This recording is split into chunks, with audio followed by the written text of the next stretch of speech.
จำได้ไหม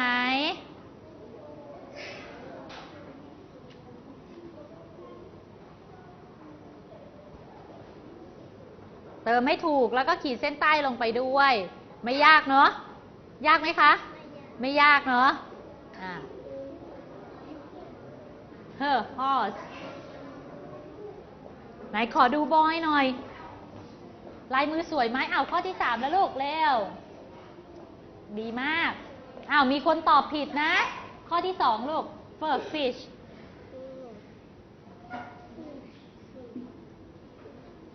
บางคนยังไม่เสร็จข้อแรกเลยต่อไป have you finished have you finished yes บางคนลายมือสวยเลยครูกุ้งชอบลายมือบางคนสวยเลยน้องเร่งมือนะคะต่อไปข้อที่4เพราะเดี๋ยวครูกุ้งจะเปลี่ยนหน้าเพจแล้วนะเด็กๆต้องเร่งมือนะ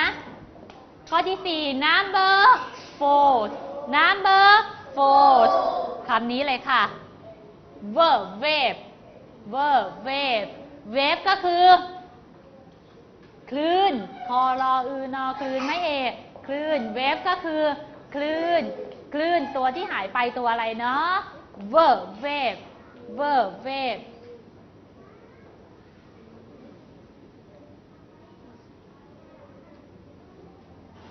เติมตัวที่หายไปเลยค่ะ wave ให้ทันนะลูกนะ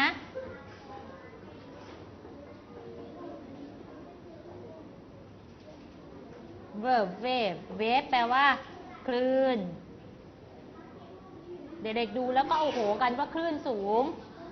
ไม่ลอกเพื่อนลูกไม่ลอกเพื่อน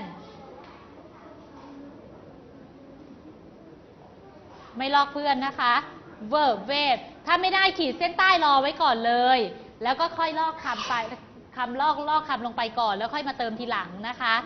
เร็วครูกุ้งจะเปลี่ยนหน้าเพจแล้วนะลอกลงไปก่อนแล้วค่อยเติมทีหลัง wave ลอกคำลงไปก่อนเลยค่ะ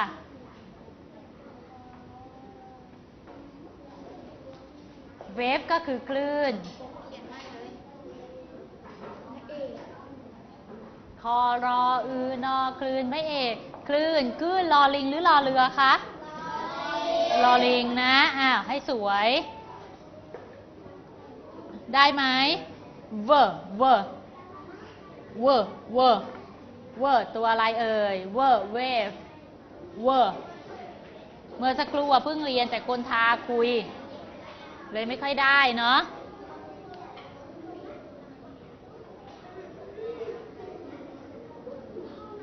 หน้าเพจนี้เสร็จยังคะใครยังไม่เสร็จบ้างปลายทางเร่งมือนะคะ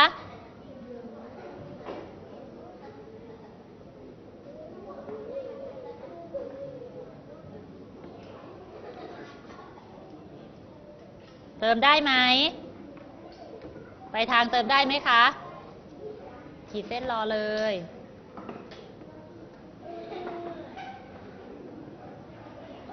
ครูกุ้งขอผ่านไปต่อข้อที่5ได้ไหมลูกได้ครับขอต่อข้อที่5เลยนะเพจใหม่เลยนะคะข้อที่5นี่เลยค่ะเซอร์ซี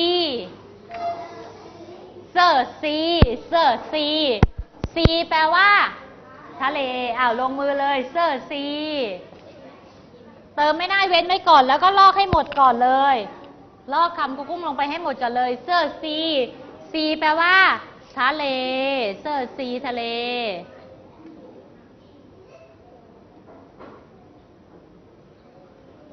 เขียนต่อสิลูกน้องอย่าหยุดอยู่เฉยเติม E กับ A ไปก่อน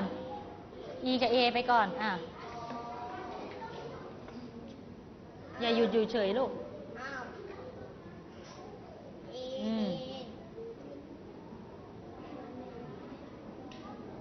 เซอร์ตัวอะไรเอ่ยเซอร์ซีทะเลต่อไปข้อที่5เสร็จยังเอ่ย Have you finished easy or hard easy or hard easy ก็คือง่าย hard ก็คือยาก easy or hard someone tell me easy someone tell me hard ถ้าใครบอกฮาร์ดก็ต้องตั้งใจนะคะ ต่อไปข้อที่6เซอร์ซันเซอร์ซันเซอร์ซันซันคืออะไรลูกพระอาทิตย์ขอโทษเซอร์ซัน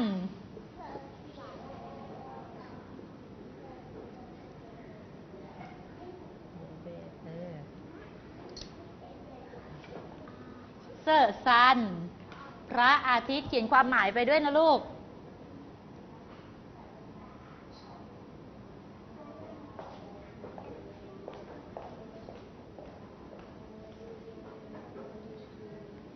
กลับด้าน easy or hard easy someone tell me easy เขียนเลยแล้วลายมือสวยห้องนี้ลายมือสวยค่ะพยายามแต่เด็กบังคับลายมือให้สวยนะคะน้องเขียนสิลูกน้องต้องพยายามลูกนะคะรอเรือhave you finished Yes. sir C not คือ sir C ต่อไปข้อที่6 have you finished number 6 finish already yes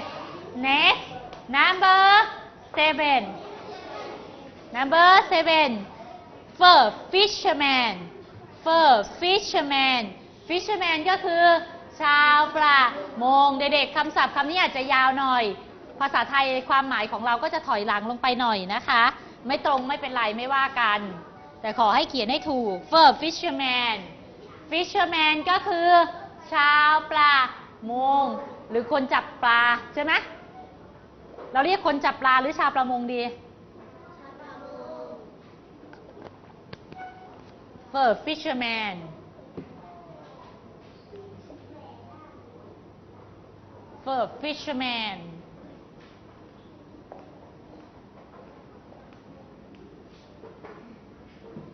ใช้ไม้บรรทัดตีเส้นนะคะครูกุ้งบอกว่าเตรียมไม้บรรทัดไว้ก็คือต้องการให้เด็กใช้ไม้บรรทัดตีเส้นให้สวย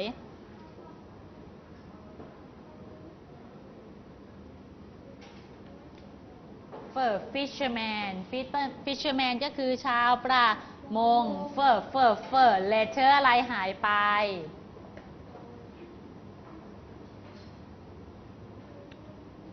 fisherman ถ้าหลายคนชาวประมงหลายคนเราก็จะเรียกว่า fisherman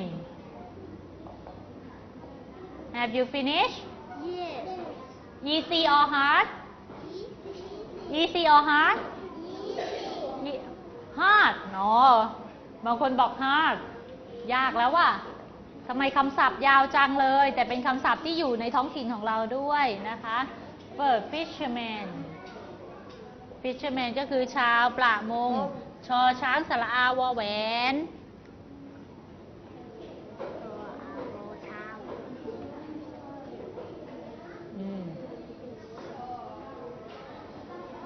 ต่อไป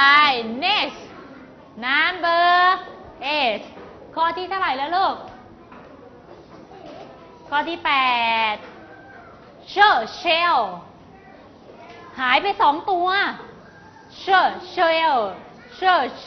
ครูกุ้งเน้นย้ำไปแล้ว shell ก็คือหอยหายไป2ตัวตัวไหนหายไปบ้างเนาะคนทาได้ไหมลูกshell เชลหอยตัวไหนหายไปบ้างเนาะ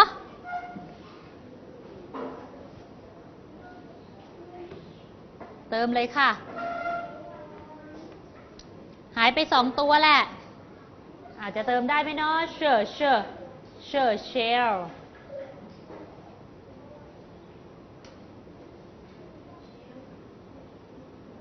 ง่ายไหมคำนี้ยากหน่อยเนาะเพราะ2เสียงเชอเขาหอมว่าตัวอะไรหายไปลูกมีข้าวหอมแบบบอกแล้วตัวที่ข้าวหอมบอกอะใช่เลยมีคนบอกด้วยผู้ชายใครได้บอยใครได้เชอตัวอะไรหายไปลูกตัวแรกคือตัว S ตัวที่สองคือตัวอะไร H โอเคแอบบอกไปแล้วตัวสองตัวที่หายไปตัวอะไรเนาะ Shell not cur ต่อไป number 9 coconut tree coconut tree coconut tree คือต้นมะพร้าวเด็กๆดูนะ coconut 1 คำเว้นว่างหน่อยหนึ่งนะเว้นหน่อยหนึ่งไม่ติดกันนะคะ coconut tree ต้นมะพร้าวเติมไปเลยตัวอะไรหายไปตัวอะไรหายไปไม่ยากนะคะรบกวนคุณครูปลายทางช่วยตรวจด้วยว่าเด็กๆเขียนถูกหรือเปล่านะคะcoconut tree ก็คือต้นมะพร้าวมีเพื่อนสงสัยตัวอะไรเนาะ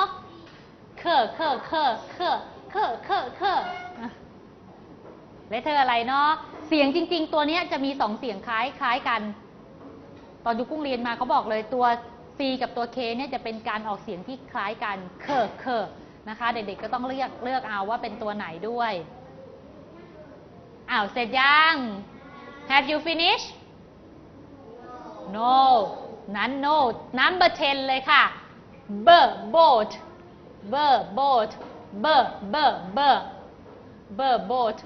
เรือเล็กหรือเรือใหญ่ boat เรือเล็ก ship เรือใหญ่10 ข้อได้ไหมไม่ยากเนาะเด็กๆว่ายากไหมลูกไม่ยากเลยแค่เด็กๆตั้งใจเรียนของครูกุ้งนะเด็กๆได้ประโยคได้ฟังพูดอ่านแล้วก็มาเขียนกันด้วยเด็กๆได้ฝึกครบทุก4ทักษะเลยนะคะขอรบกวนคุณครูปลายทางช่วยตรวจให้ด้วยนะคะเป็นไงบ้างคำศัพท์ยากไหมคะไม่ยากเป็นคำศัพท์ที่อยู่ในท้องถิ่นของเราเป็นสิ่งแวดล้อม Environment Nature เป็นธรรมชาติของเราด้วยนะคะคำศัพท์ทั้งหมดนี้ถ้าเด็กๆฝึกแล้วสามารถนำไปใช้ในชีวิตประจำวันได้เขียนได้คุณครูก็ดีใจด้วยนะคะอยากให้เด็กๆเอาไปใช้ให้ได้นะคะ The time is up now วันนี้หมดเวลาแล้วขอขอบคุณพี่ๆช่างเทคนิคและขอขอบคุณเด็กๆที่ให้ความร่วมมือในชั้นเรียนค่ะขอบคุณค่ะ